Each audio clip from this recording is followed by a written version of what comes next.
What is up, everybody? Welcome back to the Dungeon Dive. Daniel here, and I am in a good mood tonight. Lots of cool shit happening. Let's see here. I am enjoying the brand new Bullet 12-year rye that I was able to pick up in California last week. They do not ship this to Washington. So I was on a mission to find this, and I picked up this and the Balcones single malt Texas whiskey, which is now my all-time favorite whiskey. Absolutely amazing. They don't ship that to Washington either. So I bought a bottle in California. I finally found a bottle of the Bullet 12-year rye. Hopefully they ship this up to Washington sometime soon, because it is also very good. Yes, highly enjoying this. What else is going on? I got my copy of Hellboy, which looks very cool.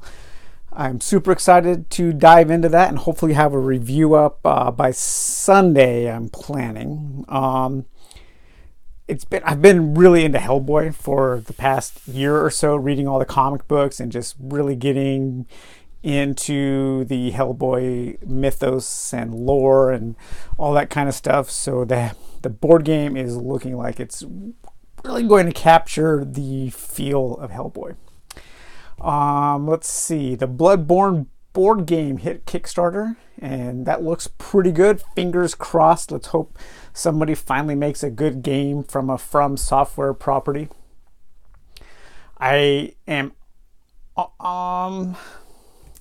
I'm optimistic, but I'm also reticent. Who knows? Hopefully there's more to it than a lot of the other Cool Mini or Not games. So we'll see. Fingers crossed. Let's hope it's good. Then let's see. I also got an email that one of my games I'm looking most forward to this year is shipping. Skull Tales Full Sail. That should be arriving sometime in May. Super stoked for that. I think that game is going to be fantastic. And then, last but not least, the subject of today's video, the absolutely beautiful Silent Titans, the new artistic RPG module from Patrick Stuart and Dirk Dweiler-Lecce, or Lecce, I think. This just arrived today. I've been waiting for it for quite some time. This is going to be the first of a series of videos that I will be doing this year on artistic RPG modules and more esoteric RPG modules. The RPG module as a work of art. Now, I haven't hardly read this at all. This is a quick glance, a first look. But from what I can tell, Silent Titans seems to have pushed the module as work of art about as far as it can go, while still being a useful tool for a game master to run. And you'll see what I mean as we look at that. If it leaned any more towards a work of art, I don't know if it would be useful as a game module.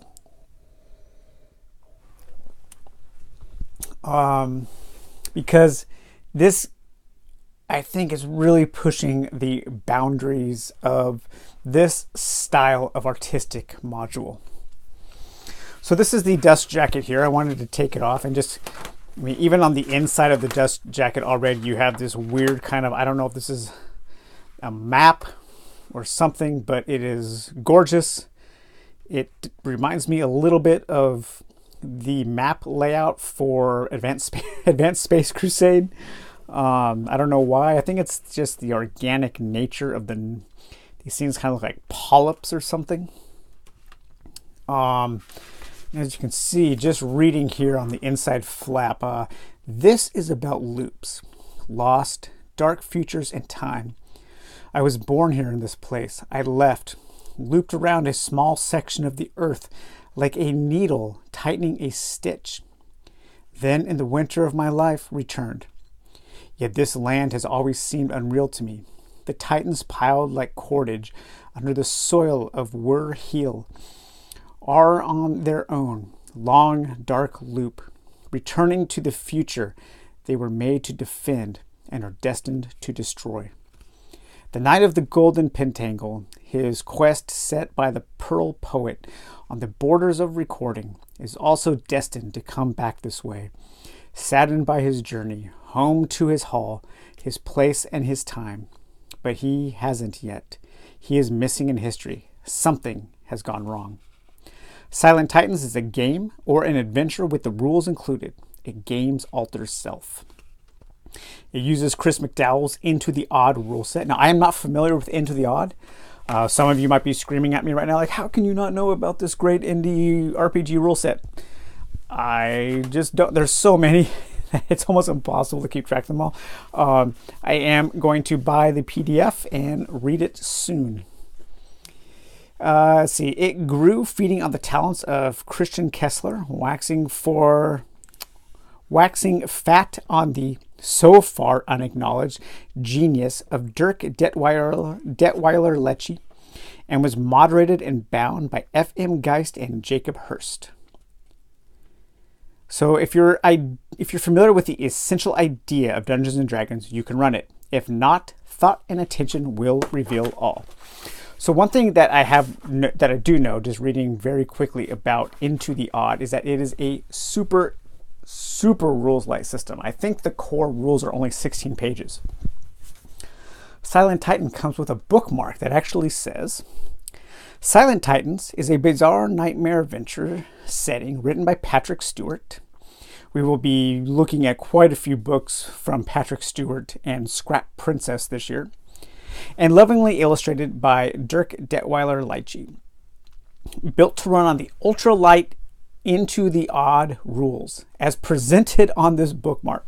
Now, I don't actually know if all of the rules are actually on this bookmark or not, but maybe a lot of the core rules are. So that's pretty cool. Anyways, I wanted to remove the dust jacket to show you the art and also to reveal just the absolutely gorgeous book. Cloth covered, hardbound, bookmark. I absolutely love these artistic modules that people are making now. Thank God for Kickstarter, because without it, I doubt we would ever see, or we wouldn't see very many things like this. So I'm just going to kind of thumb through a little bit of this book now. I'm not going to go page by page, but I don't even know really where to focus because so much of this is new to me. But right off the bat, when you open it up, you get this very nice map of the module. I'll lower this just a bit. The book is odd sized. As you can see, so like most of the Lamentations of the Flame Princess modules are this trade paperback size. So Silent Titans is quite large, as you can see. I was unaware of how big the book was actually going to be. I thought it was going to be the standard trade paperback size. But anyway, as you can see here, we have a map of the world, the Sea of Broken Eons, Kilb, Burk, Brom, different regions here. Kind of this weird like isometric style to all of the art and maps. It almost has a kind of a modern graffiti art look to it, which is really what drew me to that. I think graffiti style art is underutilized in the world of board games. And there are a lot of very artistic graffiti artists who I think could make some amazing art for board games. And so that really drew me to this when I saw it on Kickstarter. You've got, let's see, there are many maps of Wurheal. So Wurheal, W-I-R-H-E-A-L. They are available in Legions, Fort, and even Bastion for a price. 1 guild. Okay, so this is like already on the first page, you're getting some weird rules here about how to attain maps. So, first things, the chances of me ever actually running this as an RPG are none, to be honest. I would like to play this, but I doubt even that would happen. So what I really like to do with these kinds of modules is I read them kind of as a work of fiction, and I imagine while I'm reading them, I imagine the perfect game being played from both the game master's side and the player's side. Because running this as a game master, I would want the characters to experience everything in here. And so I would feel like for me to have fun, I would want to railroad them into certain locations, because those locations are not only, one, probably pretty damn cool, but two, they are what I paid money for in this book, right? But as a player, you don't want to feel railroaded. You want to feel like you can do anything. And so the chances of a player ever, like, let's say there was like one part of this book, like this building here, like I was like, oh man, we got to get there. That's so cool. But the players never went there. I would feel disappointed.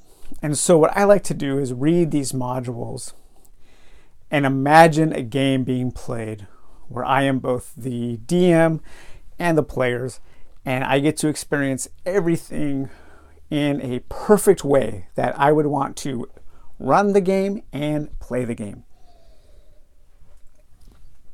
And then on top of that, you can always use, or I can always use ideas, settings, places, things from this book in my imagination to add to other games, or just to think about when I'm bored at work.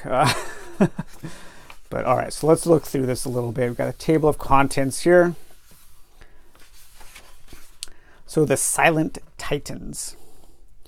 Even without its unearthly substrate of sleeping titans, Wurhill would be a strange eddy in the lands of the wrecked Heptarchy. Named for the Wur by men of the north, the bog myrtle or Mirica gate that grows in the marsh and scents the air with sweet resin. Wurhill is made from swamp and hill with little in between. Yeah, already like the setting for this just sounds super, super cool. So here I have looked a little bit. These are kind of the rules on character creation here. It seems to be the system is you have hit points and 3 stats. If your hit points ever go to 0, you are knocked out. If your strength stat is ever knocked to 0, you're dead. If your dex and I think wisdom stat are ever knocked to 0, you are incapacitated. And so it really is just dealing with making saving throws against those 3 stats. I think that is the system in a nutshell. Some kind of table. Oh yeah, so, and you also have 1d6 worth of hit points. And so you have a chart here. I looked in the other rules. And so if you have like 4 hit points and you roll a 13, this kind of gives you an idea of your character, the kind of gear you have, maybe the class or something. So it's kind of a more of a random system, but you're not locked into a very strict character. You get to really role play the character. Rules on making encounters. And then we get to one of the first really cool isometric style maps. And we have Dementia Bomb. The world blurs into shape. Wreckage like fractal diamond clockwork is swept into the time tornado, which rises like a bound snake in the center of the Titan's tower. You cling to the silver stairs. You fools, a voice cries from above. My dementia bomb has wrecked your very minds. Far, far above you, the shape of a fat figure in a top hat, a black enormous ape and a golden door. The time storm is loud, but he is louder. You have challenged me for the last time. How will you defeat me now? You have no idea who this is, where you are, or how you got here. You have only a vague and general memories of your life. You don't remember the people with you, yet somehow they seem oddly familiar. So it sounds like this is kind of like where you are starting, maybe with your party. And depending on where you go, you will end up in other areas. So this details the spiral tornado here. So you have a detail of each area of the spiral tornado. 2 is the parasite's web.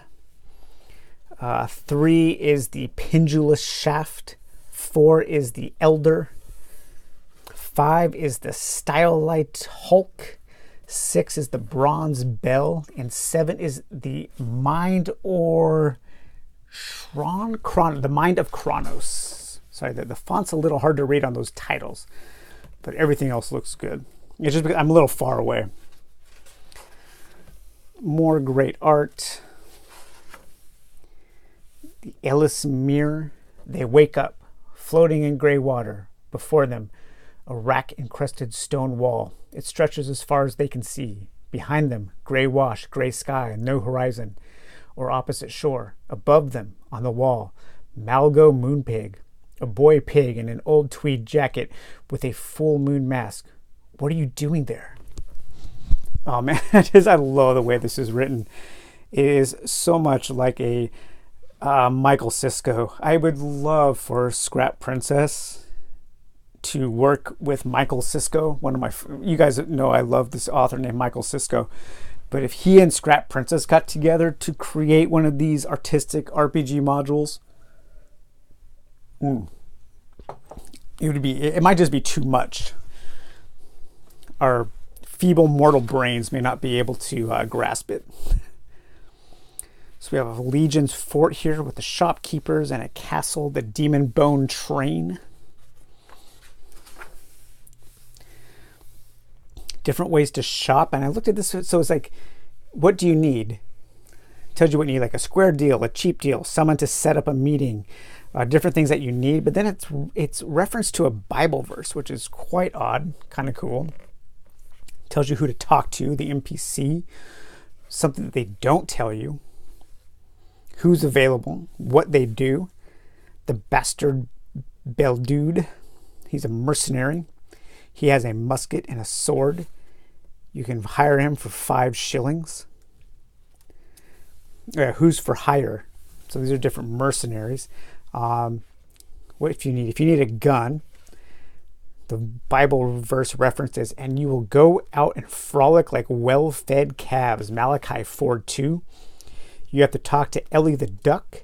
What they don't tell you, he's an ex-soldier, always armed, has flashbacks. Okay, more details about the fort here. Hugh Lupus wears his lordship at different times of the day, where he is and what he is doing. The Wreckers. Oh man, a little cross section of a home here. Different locations within this fort. The court of the Wapentake or Wapentake. The interesting thing about fantasy words is you hardly ever hear them spoken, and so you don't actually know how they are pronounced. The Court of Wassail, the Ozul, the Maze of Iriel, Irizin, the Prismatic Demon. Oh man, that is such a great piece of art right there. They must have just spent so much time on the layout of this book. Every page is like just a work of art. I love it.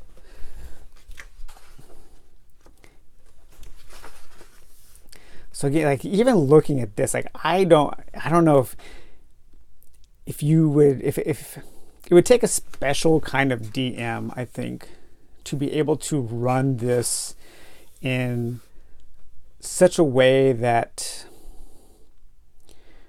would convey the